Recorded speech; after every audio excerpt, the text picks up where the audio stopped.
ত্রয়োদশ জাতীয় সংসদ নির্বাচনে নাটোর ১ আসনে জাতীয় পার্টির মনোনীত প্রার্থী মোহাম্মদ শাহেদ আলী জিন্না মাঠে না থাকায় নির্বাচনী প্রচারণা থেকে সরে দাঁড়ানোর ঘোষণা দিয়েছেন স্থানীয় নেতাকর্মীরা। ৫ই ফেব্রুয়ারি বৃহস্পতিবার বিকাল ৫:৩০টার দিকে দক্ষিণ লালপুর কলোনিতে আয়োজিত এক সংবাদ সম্মেলনে এ ঘোষণা দেওয়া হয়। কার মাধ্যমে কিভাবে যোগাযোগ করে মনোনয়ন নিয়েছে এটা আমাদের বিষয় না।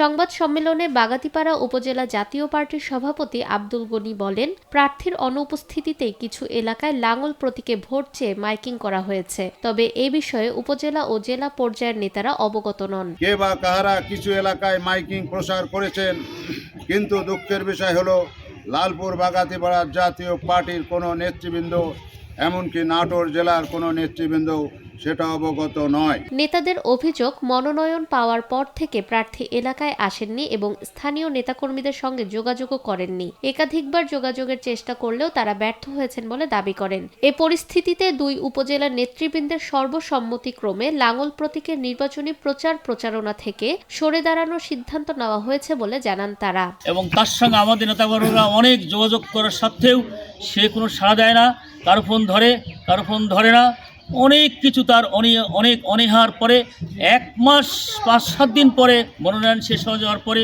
উনি আর মাত্র 7-8 দিন বাকি ছিল, এই টাইমে বলছে আমি আপনাদের বাড়ির বাইরে দেখা করব।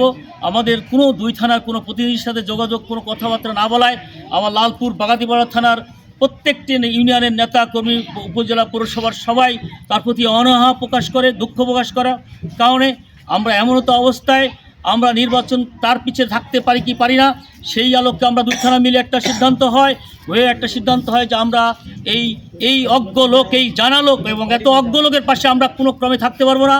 এই অল্প সময়ের মধ্যে আমরা কোনো ক্রমেই তার নির্বাচন সফল করে দিতে পারবো না। তার মাঠে কোনো ব্যানার দেওয়া হয় নাই, মাঠে কোনো পোস্টার দেওয়া হয় নাই, না দেওয়ার কারণে আমরা লজ্জিত। এই পার্টির মান সম্মান আছে। হুসেন মোহাম্মদ এরশাদ সাহেব 9 বছর রাষ্ট্র ক্ষমতায় ছিলেন।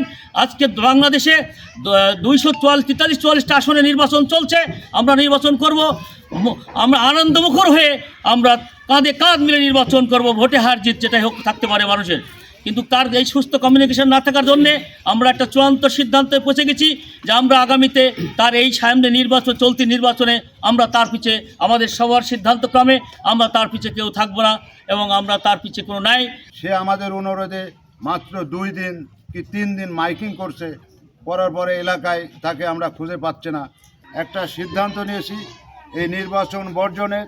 কী কারণে বর্জন করছি সেটা আমি লিখিতভাবে পাঠ করে শোনাচ্ছি। এ বিষয়ে প্রার্থী শাহেদ আলী জিন্নার বক্তব্য জানতে একাধিকবার মুঠোফোনে যোগাযোগের চেষ্টা করা হলেও তিনি সাড়া দেননি। সংবাদ সম্মেলনে উপস্থিত ছিলেন নাটোর জেলা জাতীয় পার্টির যুগ্ম সাধারণ সম্পাদক ও লালপুর উপজেলা জাতীয় পার্টির সিনিয়র সহসভাপতি ফরহাদ হোসেন, সাধারণ সম্পাদক আক্তার হোসেন সহ জেলা ও উপজেলা জাতীয় পার্টির বিভিন্ন পর্যায়ের নেতাকর্মীরা। নিরপেক্ষ, সত্য প্রকাশে আপোষহীন।